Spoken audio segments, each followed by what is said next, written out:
Good morning. You're listening to the BLAINESWORLD show, heard each Wednesday here on WPVM 103.7 in Asheville, North Carolina. You can also listen online at WPVM.org and watch us on WPVM's Facebook page. I'm your host, Blaine Greenfield, and I'm here from my lovely studio in downtown Fairview, North Carolina.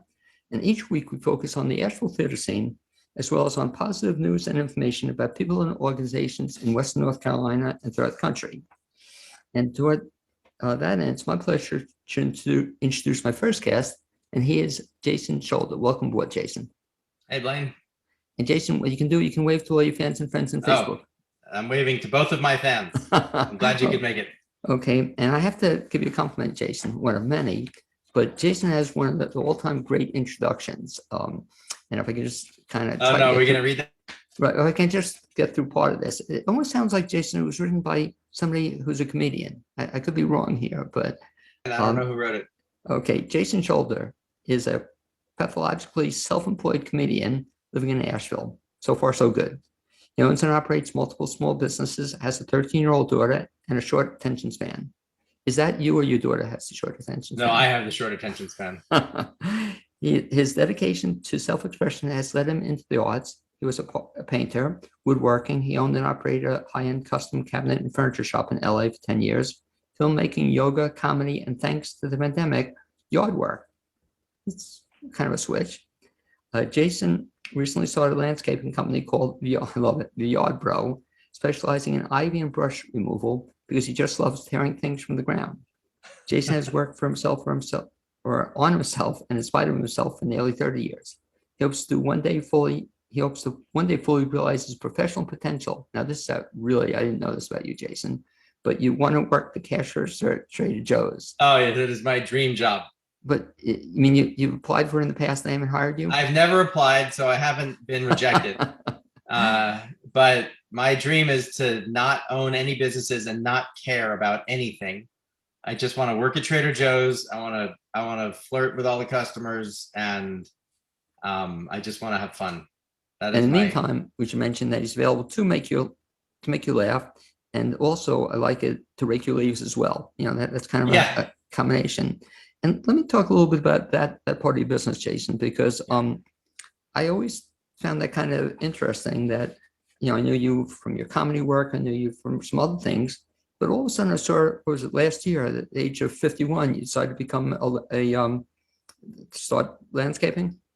So I started as an amateur landscaper, just a home wrecker, and then what happened was when the pandemic hit, I had a tree fall, unrelated to the pandemic, but I had a tree fall on my neighbor's property, so I had to get that taken care of. And then it was like, well, I have ivy killing all my trees, and they're all going to fall eventually.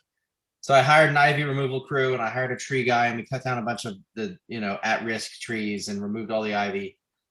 And then found out I had all these rocks and cool pieces of wood everywhere. And next thing I knew, all the stuff that had been sort of the bane of my existence, I turned it into a beautiful backyard. I have a fire pit now, and I cut up all the trees and built these log piles, which keep the bears keep knocking them over. But so my backyard is really cool and a fun place to be. And because of the pandemic and we're only supposed to be outside, it was actually pretty good timing to, spend all my time outdoors working. And it felt so good. I'm really into the work. Now, had you ever done that in your life before as a kid? Were you into it? When I was 18 years old, and I was a freshman, after the end of my freshman year in college, I got a job mowing lawns in Martha's Vineyard. And I got fired within 2 weeks. And how come you got fired? I got fired because I hated the job, and I was working with this guy. I was going to quit, but I was going to give notice and be polite and be gracious, because the owner of the landscaping company, one of his clients was a very good friend of the family. So he would sort of, not that it was an imposition to hire me, but he did a favor by hiring me. And it just was not a match, I didn't enjoy the work, and I didn't like the guy I was working with, and we got along, but I just didn't really like him. And I told him, I said, I don't think this job's really working for me. I don't think I'm going to keep doing it. And he told the boss, he ratted me out. And so they just hated me anyway. So on what turned out to be my last day, they sent me up to the first mow. This is Martha's Vineyard, so it's like, it's all Right. wealthy estates, right? And they sent me out to do the first mow on like 3 or 4 feet of grass with the most busted mower that they had in their whole lineup. And they made me mow this horrendous tick infested field of just misery. And then the foreman was there, and the foreman was raised by like like a colonel in the army or something. So he was just mean and awful, and only knew how to kind of motivate people through fear. And at the end of the day, this is the first time he was ever nice to me. At the end of the day, he's like, Jason, this is a really hard part of my job, and but I just don't think it's working out. And I was just like, oh, you bastards. Like, you obviously had made this decision before you put me on this lawn. And I didn't own a car, so I would like hitchhike in the morning. It was safe to hitchhike there, but I would hitchhike to work. And now I had to hitchhike home just covered in sweat and grass and misery and unemployment. And yeah, and so, but it ended up being the best thing that ever happened to me, because at the time I was a big deadhead. I used to make these juggling sticks called devil sticks. Some people call them rhythm sticks. It's like this tapered thing. And so I decided I wanted to make those for a living. I was like, that was gonna be my job for the summer. I was gonna sell them. And so someone said you should go to the boatyard and talk to them because they have a lathe. And anyway, I talked to them, and they kind of talked me out of using their lathe. But then I went back the next day and asked them for a job. And the guy that I talked to on day one wasn't there, but the other guy who looked just like him was there. And that guy said, well, we don't have any work at the yard, but I'll hire you to sand and varnish my boats. I have 2 boats. And I became like the best teak sander and varnisher that Martha's Vineyard had ever seen. I did it every day, all summer. And I worked on this guy's boats, and I found he had a cassette tape of Another Side of Bob Dylan. And I never really listened to Dylan, but I'd heard he was great, kind of thing, And so I put that in, and I listened to that cassette on auto reverse for 2 months, 8 hours a day. That was all I listened to, was listen to Bob Dylan and sand and varnish these boats. And I came back like practically enlightened. So now, do you know every song on that? I know one song really well. I don't remember which other songs are on it, but there's this great song called the Motorcycle Blues, and it's all about like, the joke of like somebody, knocks on a farmhouse at night, and the farmer's like, yeah, you can come in, but don't touch my daughter. Right, yeah. And of course, so he writes this whole song like that, and of course the daughter hits on him, and then and the father comes down, and and he just wanted to get out of there. So he said, I like Fidel Castro and his beard, and then the farmer like shot at him, and he jumped out of the window, and yeah, it's a funny song. So I knew that song backwards and forwards, and most of the album. It's a great album, and it was a great summer. It ended up being one of the greatest summers of my life. And I think if I'd been landscaping that time, I would have hated it. Well, but I was on a boat on the water. That's kind of interesting, though, that you somehow got back into landscaping, after that experience. I'm surprised you ever did it again. It took 30 years, 33 years. It took as long as Jesus lived for me to get back into landscaping. It was one Jesus cycle. Well, did you also, like, during the 33 years, did you own your own homes, or did you do the landscaping on your own homes? No, I've always hated landscaping because I had this terrible, association with it. Yeah. Because I got fired. Like, it's the only job I've ever been fired from. And I mean, I've been asked to leave a few other situations in my time, but that was the only job I ever lost. And I just hated it. But we were just mowing lawns. Mowing lawns is miserable. Most people don't like pulling ivy, but I do. I love, it's very satisfying, and I like that we go into this place that's just a mess, just like my yard was a mess. And we remove everything that doesn't belong there. And we do like a reset on people's property. And it's pretty quick, and it's pretty dramatic, and it's very gratifying. And everybody really appreciates what we've done. And that's a nice change of pace for me. And you mentioned it's pretty quick. So typically you can come in and do this. How many days does I have a crew that works with me. So I have, depends on the size of the job and how many people are available that day. But right now I have 3 guys that are working pretty full time. Another guy was working, he was full time. Now he's kind of part time slash, I think I might be losing him. And then, but they have other friends who they'll bring in on the weekends. So some days I'll have 7 guys working. Other days I'll have 2. Now that must have been a shift for you also, because had you ever had a group of people like that working for you? Well, I owned a cabinet and furniture shop in LA, if you remember from my intro. And I always had people working for me there, always. So, and it's a similar kind of business in that, it's in the trades and it's like dealing with customers. And I remember learning some valuable lessons and really shifting my business model. Because I used to take on any job when I had my cabinet shop. I would build a coffee table or entertainment center. And eventually I graduated to kitchens and stuff like that. And I remember one day I realized that it took as long to close a sale on a coffee table as it did to close a sale on a kitchen. But a coffee table is $400 and the kitchen is 20,000. Right.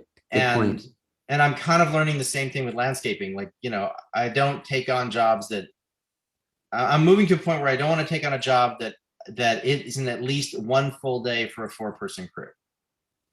That's my ideal.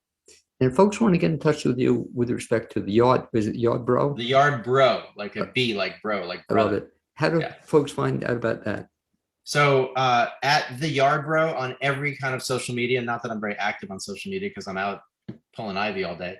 And we have a website, which should be up within about a month, theyardbro.com. I was careful when I started this business to make sure that the URL and all the social media handles were free, meaning available. So. I think it's just a great name for it. Thank you. It was a really fun process. One night I was texting with a friend of mine and we were joking with each other about all these terrible names. And then simultaneously we came up with the Yard Bro. Like he texted me just as I was typing the Yard Bro, he texted me the Yard Bro.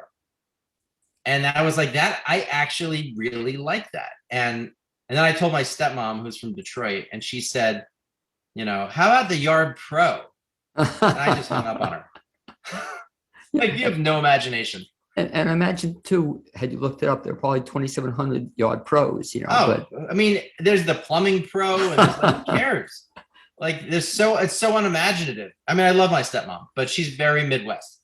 And so, anything pro is so unimaginative, but the Yard Bro just lends itself to so much like playfulness, and it's very on brand for me because like I have the Yard Bro, I have marquee comedy, midlife comic, talk about funny, like learning to fail. These are all my different brands, and the Yard Bro just fits right in, even though it's landscaping and not entertainment. The name slides right into kind of the way I think.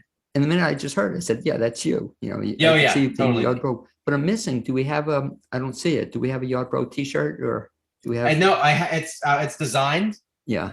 And I was trying, the guy who designed my logo and everything, his name is Anthony Bellemare. He's amazing. If anybody needs graphic design done, let me know. I'll put you in touch with Anthony. He is fantastic. And he has a company where they make all kinds of T-shirts and promotional materials. So he does a lot of the designing and then, hoping to funnel you into doing their T-shirts. And so I'm hoping to get him to make my shirts if I can. I have to deal with his, I don't mean deal in a bad way, but I mean, I have to, there's another person who's in charge of T-shirt sales, but he designed it. Together we designed, but I mean, I give him 98% of the credit. We designed this logo together and, I don't know if you've seen it, but I could show it. Can I show my business card? Please, yeah, I'd love to see it. So, all right. So hold that up. I got it. So okay. It's like one of these really cool old trucks. Cool. Yeah. And then we put, this said USA on it, but we changed it to AVL. I love it. And then I wanted it to say the Yard Bro on the truck. So he added this wooden slat here, which is in keeping with the style of this truck. And then it says the Yard Bro on it. And then the other logo is this, the sort of simple, I guess everything's backwards, but anyway, no, I can read it. That's perfect. The simple logo is that. So this is what he made it first. And then I saw this truck. And after he just spent all his time designing this, then I made him spend all this time on the truck. Well, I love the truck. And yeah, the truck has become like the icon of the Yard. And I'm trying to find one of these trucks. If anybody has one of these beautiful old Chevy trucks that you're not using, and I ideally it runs, but I don't even care if it runs. I really want one of these trucks. Because I was just looking at it, I said, boy, that would be so cool. Can you imagine you riding around in that truck? I want to show up to bid jobs in that truck. I think that would be the greatest. It's the greatest. But talking about the greatest, one of the other cool things about you, Jason, I'm very happy that you're still not giving up comedy. So you're still not giving up. In this case, it's not your day job, it's your night job. Or we'll talk about whether it's your night job. But I'm really glad you're still into comedy. And let's talk a little bit about that, some of the things you're doing. So it's now opening up again, right? You're now starting to do performances or doing shows. We're doing outdoor shows. I'm producing 2 shows a month at the moment. A Sunday brunch show, the first Sunday of every month at the Gray Eagle. And then I have a Saturday evening show, the 3rd Saturday of every month at Guidon Brewing in Hendersonville. Okay. And that the one during the day is, no, are they outside, or talk about that? They're both outside. Yeah. Oh, they both will be outside. Both outside, COVID protocol, both very conscientious venues, and you're masked until you sit down, and once you're at your table, you're fine. But and they have everyone who works there is masked all the time, and both places are. I think you can feel safe and comfortable going there. And we were talking a little bit about the soft air, but what about seeing comedy at day versus night? Talk about the difference. So generally speaking, comedy has always thrived at night and in a very contained space, people like low ceilings, and you want the stage to be bright, but you want the rest of the room to be dark, and you want to hear the audience but not see them, ideally. Partly because there's always going to be somebody sitting there with their arms crossed being like, yeah, make them say something funny, and if you're a comic, that's the only person you're going to see. Right. You're not even going to notice the 99 people laughing. You see the one person in the back who's nonplussed, and your whole show, you're going to spend your time trying to make them laugh, and meanwhile you're losing everybody else. So anyway, so traditionally comedy likes that because you want the laughter. Laughter's contagious, and it's more successful. People can hear each other, and it kind of becomes a little group cohesiveness. Now with COVID, obviously that's the opposite of what you want as far as health. So everything's moved outside, and I'll tell you that, if a little over a year ago, if you had said, Jason, could you do an outdoor Sunday brunch comedy show? I would have been like, are you nuts? Nobody, no comics are going to want to perform there. The audience is going to hate it. But everything's changed.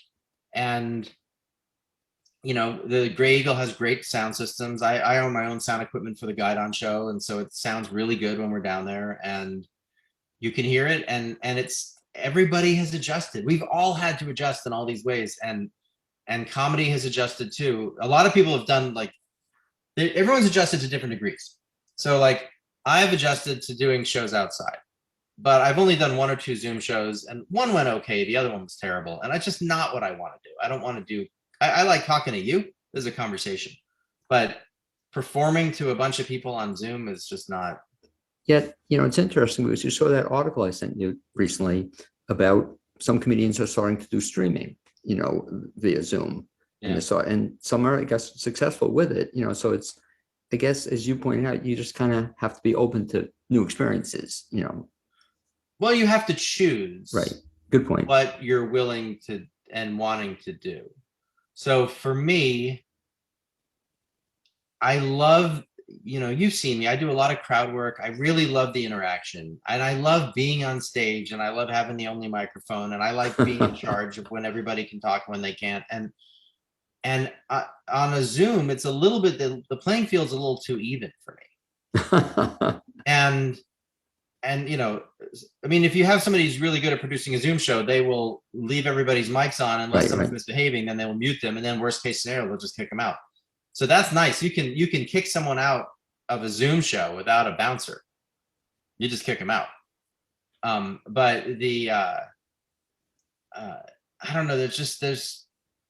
There's something missing for me. I respect anybody who's figured out how to make it work, but I haven't wanted to. But there's other people who said I'll never do comedy outside, but a lot of them are. People are doing comedy in drive-in movie theaters, and people are honking instead of laughing. But I've heard the comics talk about it, and it's like, the thing about it is, if somebody doesn't like your act at a club, they walk out.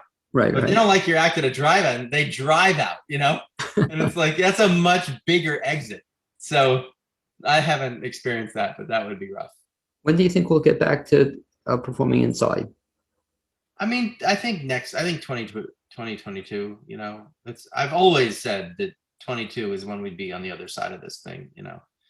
I mean, I don't know that people won't still be wearing masks until 23, but you know, we'll mostly be vaccinated by then. And I think unless, I mean, I think our lives have changed forever, and the way we think is and behave is going to be different for quite some time. But I think I mean, Comedy Zone is opening up again. It's still limited capacity. So indoor shows are starting to happen with fewer people.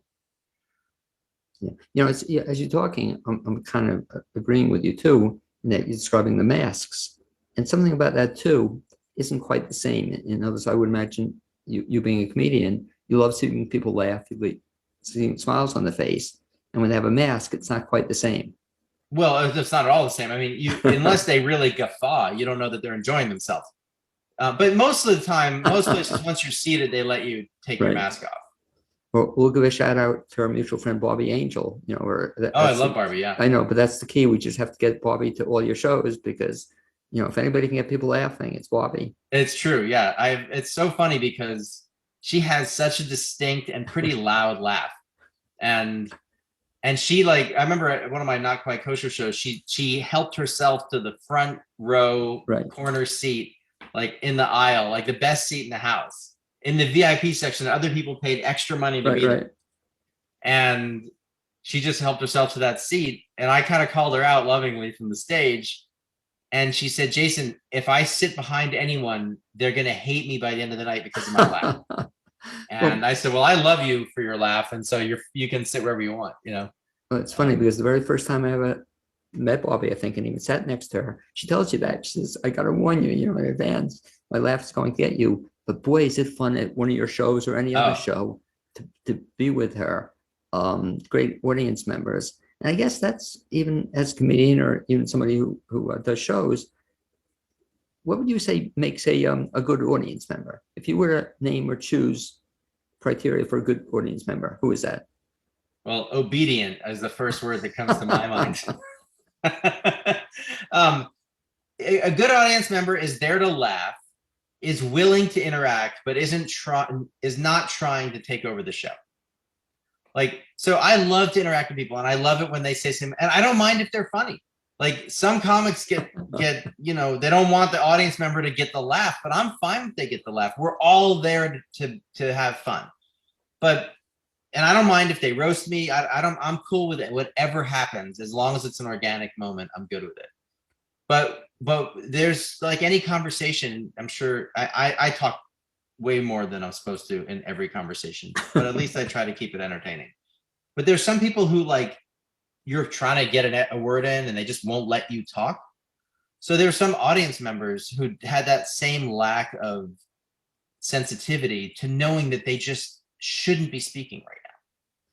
So that's like the worst kind of audience member. But the best kind is, like, kind of gets it, and they know that and they know that you're supposed to do 99% of the talking, but you know, 1% of the time they can speak up and say something, you know, funny or whatever. And the best thing is when they generally just answer you honestly. If they answer you honestly, my job will be to spin it into something funny, and it's amazing how often I can do that if they're not trying to be funny. Your story is also interesting in the sense that you got into comedy late as well, right? You didn't start doing comedy until when? I was 46. It was my 46th birthday present to myself. And how'd you get into it? I mean, what made you do that? Well, I've always been, you know, the funny guy at the dinner table. Like, I'm pretty quiet, actually, and shy until I find my moment. And once I find my moment, then it becomes the Jason show. But until then, I'm really reserved, and people think I'm aloof, and I get all kinds of criticisms. But once I get going, then it's like, you know, oh, you're this or that. So, and I have one particular friend who, just in case he'd rather I didn't, I won't name him, but he's also hilarious. And the two of us have always made each other laugh. And when the two of us are at a dinner table, then it's really the Jason and this anonymous guy's name show. And so when I remember at one point, I think it was shortly after my daughter's mom and I had split up, and that was fine. It's amicable amicable, split up as much as it could be. We're still very close. And but he said, look, dude, he was like, finally we could spend time together, because I was off grid for 6 years, you know. And he's like, let's hang out more, let's go on a trip somewhere cool, and let's both get on stage and do 5 minutes of comedy. And I ended up doing all those things without him. Like, I barely saw him for the next 6 months. And I ended up going to Europe, but he didn't go. And then I did 5 minutes of comedy, which he came to watch, barely made it. But he kind of had to. He had to come, you know, because he had sort of dared me to do it. Is he doing comedy? Is he doing comedy now? No. He's and he'll never do it. And the reason he'll never do it is he's seen how seriously I've taken it and how much work it is. Like, he was totally down for like going up there and trying to make it work and see if he get the work. But now that he sees like how hard it is, because he's watched me evolve from my first show to now, you know, and you know, my first show went pretty well for a first time on stage, but that's about as nice a thing as you can say about it. I'm pretty sure the second time I went on stage, I bombed pretty hard. So, you know, it's in the remaining time, Jason, let me just have you talk about two of the favorite shows I've seen you in. One is, and again, I mess up the name, but where you bring in, and hopefully you'll be doing it again, all the Jewish comedians. Yeah, Not Quite Kosher Comedy. Yeah, again, I love the title to the show. What was the idea on that one? Well, the idea was that the holidays, the Christmas holidays, are a miserable time for Jewish people. And so it's just an awful, awful time of year for us. And the non-Jews don't get it. They're like, but it's such a great time of year. I'm like, it just isn't. You know, it isn't for us, or for me. Some Jews can handle Christmas. I'm not one of them. So I wanted to do something nice for the Jewish population. I used to teach kosher yoga on Christmas Day. And so it started with kosher yoga, which really should have been Not Quite Kosher Yoga, but I didn't have the branding in place at the time. And then I had this idea of doing this comedy show, and I thought it'd be really cool to do an all Jewish comedian show around the holidays. And we ended up doing it during Hanukkah. The first time was on the first night of Hanukkah. So there's even a part, I have the whole thing filmed. There's a part where a guy comes up and we light the Hanukkah candles, we light the menorah, and we sing the prayer. The whole room, well, half the room, because half the room's Jewish and half the room isn't, sings the Hanukkah prayer. And, you know, that was awesome. Fun event. When we do it again, I'll encourage people to see it. But also, I want to put you on the spot here now with my other favorite Jason Scholder show. I had the pleasure of being invited to your 50th birthday. Best night of my life on stage. Well, let's talk about it, because boy, that was a challenge. Tell folks what you did. It was just so cool. Okay, so it was my 50th birthday, and I decided to do a comedy show. My idea was to do 50 minutes for 50 people, and I originally I was going to make it a fundraiser. And I decided I want people to come, so I don't want to make any anything prohibitive. So I made it totally free, and the auditorium was nice enough to host it for me. We did it on a Wednesday at like 6:30, and everybody. It was the day after Labor Day, you know, 2 days after Labor Day. People were like, no one's gonna come. It was packed. It was great. It was standing room and sitting on the floor room only. There were 70 people in a room that seldom has more than 20. I remember it. And yeah, it was pretty special, and that's a great room, especially when you fill it, because it's so tiny and it's so intimate. I mean, can you imagine doing that show now? No one would go. Right. Exactly. Terrifying. Well, and the other thing too, it was so great. You had a whole bunch of your friends get up and, you know, do their routines as well. So the challenge I want to make to you, though, as we wind down here, is that I'm looking forward to now, Jason, this being an annual event. So every year it's going to be 51, 52. Then you're going to eventually have to do 77 minutes of stand up, you know. I did one for my 51st birthday at the Gray Eagle. I did one this last September on my birthday also. 51 minutes? I mean, I don't know how long I did, but it was only my second show or third show since the quarantine ended. So it was like I was still in pretty rough stage shape, you know. But it was great. And Jason, just to have you repeat, if folks want to get in touch with you, find out about the landscaping or the comedy, best bet is to do what?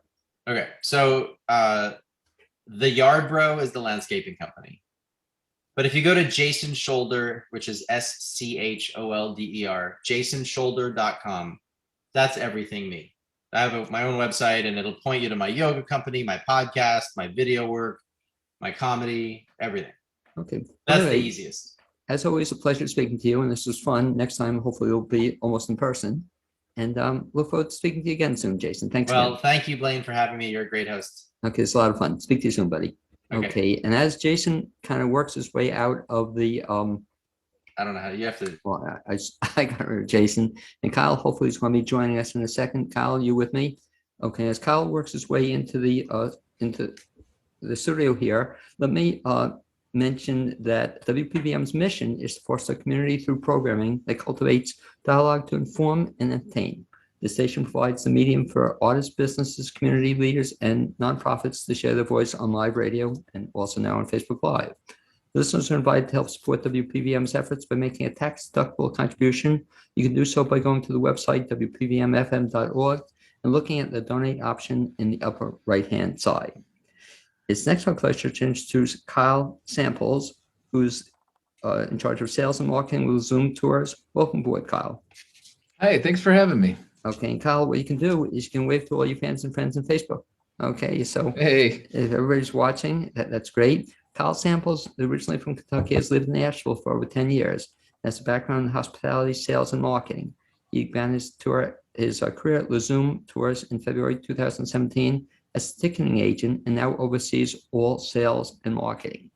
And the question I often ask Kyle, somebody when I first had them on the show, is I said you were originally from Kentucky. Did you grow up in Kentucky?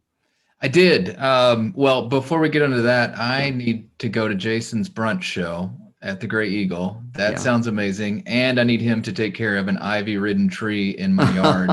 So I'm going to be contacting him soon. Okay, he's really a cool guy. Yeah. But back to you. So when you were growing up in Kentucky, that's where you went to school as a kid? Yep. Grew up in Kentucky. Did you always know you wanted to be a sales and marketing guy for a bus comedy tour? No. That would have been pretty awesome if I'd known that. No, I fully intended to be a musician. Okay, And is that yeah, still what are you still a musician? I am. I'm a guitar player. I went to college to play guitar and graduated with a bachelor's degree in guitar, and quickly learned that there aren't a lot of jobs to pay for your degree in guitar. So I took the first job in hospitality I could find right after college, moved to Snowshoe, West Virginia, worked at the ski resort there, and made my way to Asheville in 2010. Now, do you still play the guitar? I do, yeah. I used to play a little bit more than I do now because of the pandemic. But I play guitar with Alex Krug. I don't know if you know Alex. Well, remind me about that. Seriously, let's do a show sometime on the guitar, the music aspect of it. Would love to, yeah, Or especially of course. the two of you. So remind me about that. I'm making a note. Yeah, Alex is big in the community. Has been playing here for years, and I'm sure she would love to do it. Okay, no, I'd love to do that. But anyway, let's talk then about LaZoom. So you mentioned your first job was not with LaZoom. It was, what was the name of the company again? I worked for Snowshoe Resort. It's a ski resort in West Virginia. Okay, and how long did you work for them? I worked for them for about 5 years. Okay, and then you eventually got to Asheville? Yeah, and then I had a friend from college who lived in Asheville, and he said, if you want to move here, I have a couch for you to sleep on. The classic move to a new city story. And I found a job at the amazing bed and breakfast, the Whitegate Inn. Okay. On the corner of East Chestnut and Central Avenue. And I was the GM there for 3 or 4 years. Loved working there. But what's really cool about your background is that you're one of the few guys I know who actually went to college and is doing stuff they studied, No, isn't that kind of cool? It is cool. Yeah. As opposed to working for our first guest, Jason, in landscaping or something. That's really nice that you're actually putting to work kind of what you studied, I guess, at one point in time. So you're in Asheville with bed and breakfast for a bunch of years. How'd you wind up at LaZoom? Well, after the bed and breakfast, I got into marketing with digital marketing. I worked for a couple of different web design companies, selling websites, doing a little bit of internet marketing, and then eventually made my way. I found LaZoom. They needed a ticket agent, and I thought, this is an amazing company. If I don't work for them, this would be terrible. So I did everything I could to get a job with LaZoom, because they're just it's an amazing product, and it kind of like all of the things that I had learned, entertainment, music, not, LaZoom's more theater than music, but that kind of background plus all the sales and marketing, it was just a dream come true. Well, and what's kind of cool about LaZoom, they also bring in music from time to time. We do, yeah. We can talk about that a little later for sure. But yeah, there is a whole music aspect to LaZoom now, so it's fun to be able to have a background in that and kind of know what we're selling. Now we should mention too, as we talk about this, for the maybe 3 people in the Asheville area who don't know LaZoom, but there are people outside of the Asheville area who don't know LaZoom. What is LaZoom? LaZoom is, at its core, it is a tour bus company. We do tours of Asheville, history, comedy, music, beer, kids tours. We do it all. That's the heart of LaZoom, but it has this kind of Asheville twist to it, in that it's almost a parody of a history tour that you would take in, say, Charleston or Savannah, where we have professional tour guides that are also trained actors. We have a really robust, funny script. We have surprises along the way. The bus itself is a work of art. It's an old school bus that has been retrofitted with really cool seating and artwork in and out of it. So it's kind of like this, it's like being in a parade, but the parade is just a bus taking you across town. I always wondered, is there more than one LaZoom bus or just one? Yep, we have 3 buses. Oh, do you really have one? We do, and insider secret is they all have names. Wanda, Larry, and Becky. Those are the 3 buses. How'd they get the names? I don't know. Wanda was the original bus. She's got, I don't think she has anything on the front, but Larry has a mustache on the front, and Becky has the lips on the front of that bus. So if you see the bus with the mustache, that's Larry. Again, for the folks who haven't had the pleasure of being on this tour, and I'm just guessing, I'd say I've gone at least 5 different tours. It's an experience you'll never see anywhere else, or I've never seen.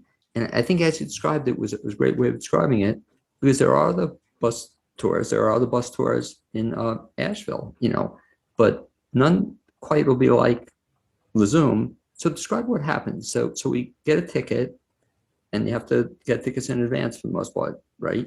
And what happens? Yeah. Well, we have 5 different experiences now. The original tour that started it all, we've actually also kind of rebranded our tours because nobody knew the names of our tours. They were all different, but they were kind of boring names. So kind of the classic tour of Asheville that's history and comedy is called the Hay Asheville Tour. So that's the tour that's your kind of casual introduction to Asheville with the history and all the classic LaZoom comedy. We also have a haunted version of that. I've been on, yeah. That one's called Ghosted. That's Ghosted Comedy Bus Tour. And that one is a more adult version of the city tour, and not very much history, more of the ghost tales of Asheville. I loved it. Yeah. Yeah. And the third adult tour that we do is called the Fender Bender Tour. That is a classic. The name of that tour is a triple entendre. That one is, we put a 4-piece local band on a bus, and we drive you around to breweries and let you out to drink. So you get the Fender with the guitar. It's a bender because of the drinking, and Fender Bender because you're on a bus, and you hope nobody wrecks.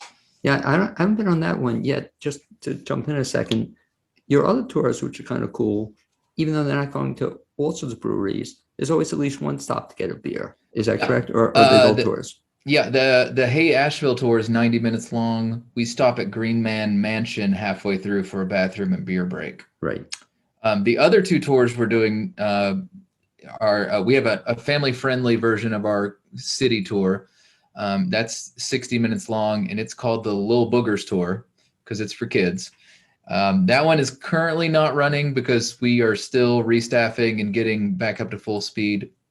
And during the pandemic in October, we took a version of our Ghosted comedy bus tour and put it on the streets. So we did a walking Ghosted tour, and we brought that back in because it was such a great, fun experience that we just couldn't let that go.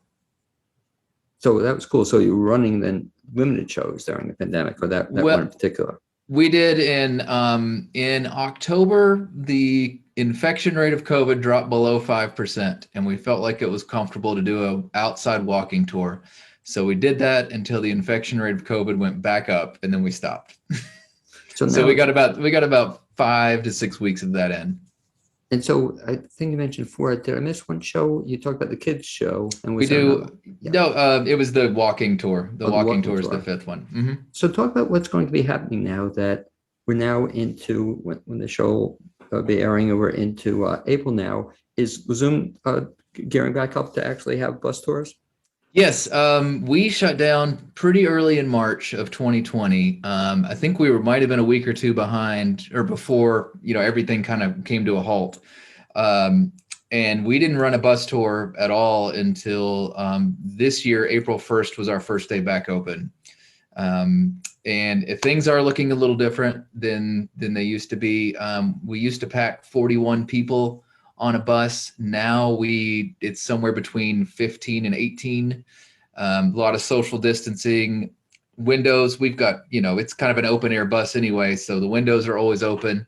Masks are required. So we've pared down. We used to run 7 days a week. Now we're just doing Thursday through Sunday, and kind of limited run until vaccinations and everything kind of gets better and restrictions are lessening, and then hopefully we can start adding more people on the bus. And one of the cool things about LaZoom Tours also, and by the way, what's the origin of the name too? LaZoom Tours. That's a good question. I'm glad you asked, because a lot of people ask that. They think it's French or Spanish. One time before my time, the woman that worked in the ticket agency before me, she got a call for the LA Zoo. And they called and asked if we had, if the tigers were going to be there that day. And she said, "This is LaZoom." She said, "I know, the LA Zoo." The owners of LaZoom, Jim and Jen Lauzon. Okay. Lauzon, kind of like the first part of lasagna.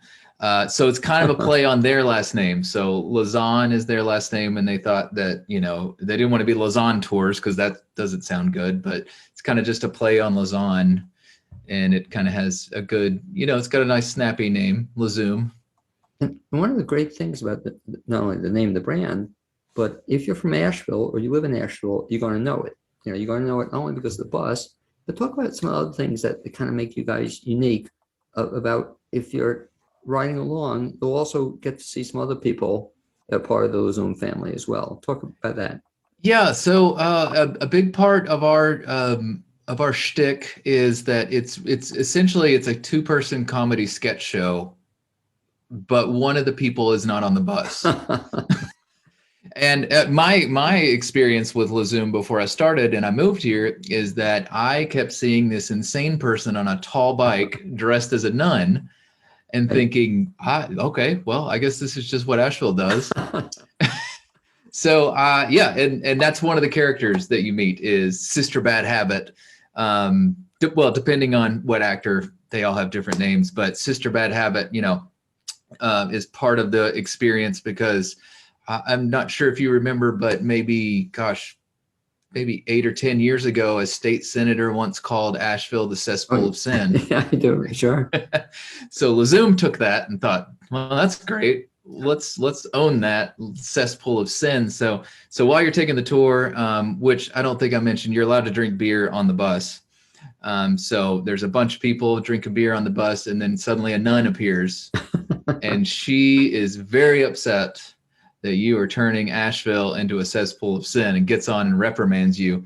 And then sometimes later you might see her on the tall bike and she squirts you with holy water to get you to stop. And by the way, that person who does the running plays how many characters typically? Anywhere between 3 and 5. Yeah.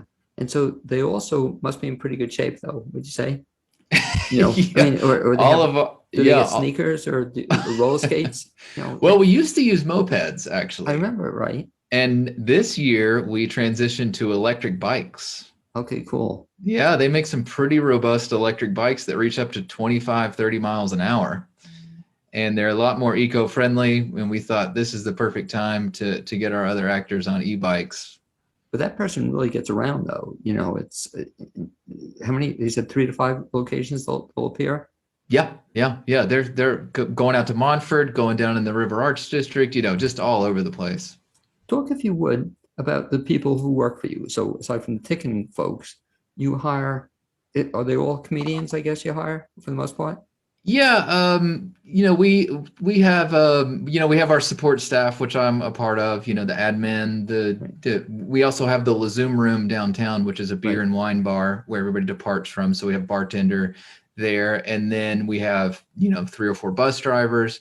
But then we hire the tour guides are they're kind of a mixture of comedians and trained actors, and it's a kind of a rigorous process. We don't just hire willy-nilly. It's at least 2 or 3 auditions, and then you're with a director for a month to 6 weeks training before you're on the bus. How many comedians do you have typically? Well, in the before times, Right. we were I think we had 10 or 15. So we had a whole stable of guides and actors, and I think now we might have 6. I think we have 6 now. And just that alone is, I think, worth taking a tour, because you'll see some of the funniest people in Asheville. I mean, really funny. And the cool thing is, some of them have been with you for a while. That it's not just they come for a season, but they're with you for several years, it seems like. That's true.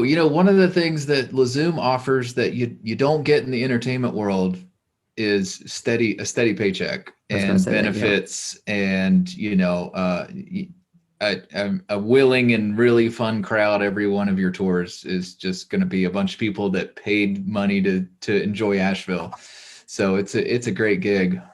And one of the things I didn't know about until you told me about it off the air was that I was wondering that, talk about, is this appropriate for children, and talk about it in general. Like, if somebody wanted to see the show, what age should they be to see the show? Yeah. So our classic tour, the Hay Asheville Tour, is we allow ages 13 and up on the bus. It doesn't get, there's some jokes that'll go over a 13-year-old's head. Right. Very light cursing, if any. And then we also, I'm sorry if you just heard my dog howling in the background. Oh, I thought it was your stomach. So it's, I thought it was the guy. You're still on the guy's couch. It's the guy's dog. No, you have your own place now? Yeah. Oh, okay. Yeah, I'm in my own place now. Let's see. Yeah, and then the haunted tours are for adults. The beer tour is obviously for 21 and over. But we do have this amazing kids tour that we hope to start back up in June, called Lil Boogers, which is an hour-long adventure of Asheville that is also very educational. And that is hosted by LaZoom's very talented Glenn Reed, who is a struggling magician trying to get his tricks to work on a bus in front of a bunch of little kids. Really, you mentioned it. I'm going to try to get him on a show, because you're such a talented actor, it's very funny too. It's hard to imagine him doing a kid show, because I know him from doing adult shows at Magnetic Theater, so to do a kid show. Yeah. Glenn Reed has been with us for years, and he is an amazing, talented actor.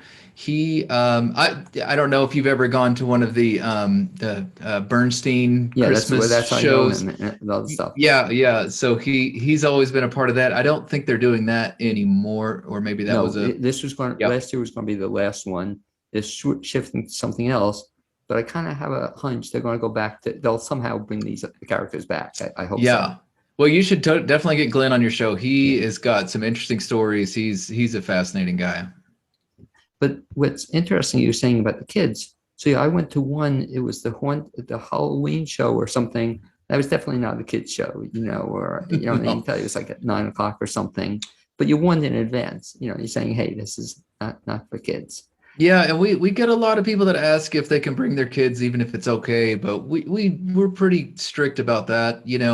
Taking your kids to see a PG-13 show at a movie theater is way different than having a real live person in your face, saying some of those same things. So yeah, we definitely trend towards adults. But the Little Boogers tour is such a good experience that we're really excited to bring that back.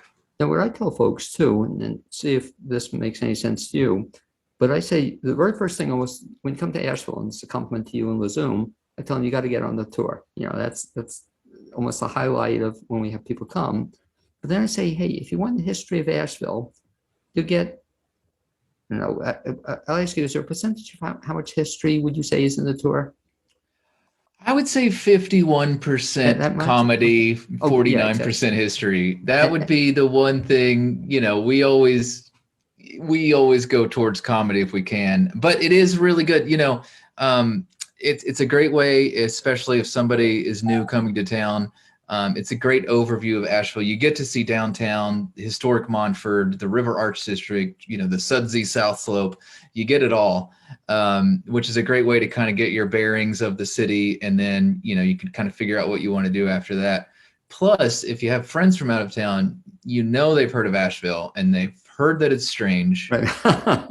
This is the quickest and easiest way to just, put them on the bus and be like, this is Asheville. So just put them on there. And what you're saying is so on target, because again, I don't know, I even say 49%, I think it's less history. And then the question becomes, and what history you can believe, so that's the history. That's the thing. That bleeds over into everything we do. No one believes anything we say. Yeah. Well, but it's so much fun about it because again, I won't mention another company by name, but we just wanted to see it. So I've taken, at least 5 tours, if not more, to the Zoom. Then I had to see, we had friends who had taken the LaZoom tour, so I had to take them on the other tour. And no offense to the other tour, but it wasn't fun. It really wasn't fun, and I kept saying to myself, where's the fun? The guide's trying, did a nice job, I guess, but it's just not, it's okay. It's Asheville. Asheville could be any other tour you take throughout the country. But LaZoom is going to be unlike any other tour you've ever seen. Oh yeah, without a question. It's an amazing company. Have you, I assume you've been on all the tours? Yes, I have probably been on 100 tours or more. As part of marketing, social media is really important. So, anytime I can hop on a bus, I hop on a bus and try to get some good content to show off on Facebook and Instagram. What's your favorite tour? Well, the Hay Asheville Tour is obviously, it's so good. It's great. That's anytime somebody comes from out of town, that's the tour to take them on. The one that I would take every week if my liver would let me, it would be the Fender Bender, because we get amazing local bands to play on the bus. So it's like a concert on wheels, and then you get these breaks at great breweries like Highland and Hillman and The Wedge. Some of the bands we get, you may recognize, Lyric, Ryan Barber and Boogie Therapy, Andrew Scotchy, Empire Strikes Brass, Pleasure Chest. Jason Krekel's he's in a lot of bands that play on the bus. Woody Wood is another. So we get top quality local Asheville bands to play on the bus. Now, how long was that tour? Was that longer than the others? Yeah, that tour's like 2.5 to 3 hours. We stop right now we're stopping at 2 breweries, but we usually stop at 3, and each one's a 30-minute stop. So if folks want to, I guess the real key would be to sample all the tours. You'd invite them to do that, What we should do, I'll give you a marketing idea. In my other life, that's what I did. We'll have a punch card, and you maybe if you do each tour twice, you'll get 1 tour for free or something, so you get 10 tours, you get 11 for free. But one of the things I guess you see too, and me being an example, that you see a lot of people return. We do, yeah. Actually, we just got a new reservation system to start out the new year, which allows people to put in a comment when they make a reservation. Right. And I feel like it's got to be 25, 30% of the comments are, We're so happy to come back and do the LaZoom tour again. We've done the tour 14 times. This is our 15th. So yeah, a lot of people love to do the tour Well, over and over. and the recommendation I would make, Kyle, to people doing the tour over and over, where it becomes fresh each time, is when you bring somebody with you, so that I've seen it, but it's so much fun to see it with friends or neighbors or relatives or my daughter or whatever, because they've never seen it, so. Yeah, absolutely. And because it's not the same guide every time, it's kind of a different experience with different guides. Well, even too, it's kind of cool. And some drivers are more into it than others. They kind of also involve the driver as well. Oh yeah, we love involving the driver as much as we can. We try to get them involved if they're willing. Well, even more fun than that, I find, is that not only get the driver involved, but you also get all of downtown Asheville involved, and talk about that process. That you're driving around, but you're also getting passerbys to participate too. Yeah, of course. We always love interacting with the crowd. It's the best tours are the ones when Asheville is vibrant and full of life, and so they're kind of, it's that idea that you're the parade and you're going through town and everybody's waving and people are laughing. Especially on the Fender Bender tour, when we do a loop through downtown on a Saturday night with the band playing. The host of that tour will stop out at stoplights and run out and go dance with people in the street. And it's just, you're just bringing joy all over the city. How do you find hosts? That is really tough. We are always looking for guides and hosts, and anybody out there listening that is interested in being a LaZoom guide, feel free to reach out. We'd love to talk to you. Now, you mentioned too, in terms of it's kind of a rigorous process. What do you look for when you're hiring somebody? Yeah, we look for somebody who is quick on their feet, has a little improv background, but also kind of straddles that line of customer service and being engaging and being able to, learn a 90-minute show in a very quick time, but also that is ready for anything that happens, Because I was always impressed with that, just not only with LaZoom, but actors in general, that they have to kind of learn this stuff. It's not, there's a lot of information they're giving out too. It's like we're having fun. Are they allowed to improvise? Yeah, we do allow a lot of improvisation. We love crowd work. Crowd work is always fun. We love getting people involved in the show, and it's fun to kind of learn where everybody's from and kind of have some fun with that, because people come to visit Asheville from all over the United States. So we're now into April. You were mentioning that LaZoom now is back in business 100% or 50% or? Well, I would say, I don't know what 4 divided by 7 is, but that's what we're at now. Right. We're 4 days a week instead of 7 days a week. And less people on the tours. Yeah. I don't think we are even at 50%. It's less than 50%. We're trying to stay safe and keep everybody comfortable. And in a way, that's kind of a shame, because the beauty of it, as you were saying, especially downtown Asheville, when it's packed, or a bus, it's packed.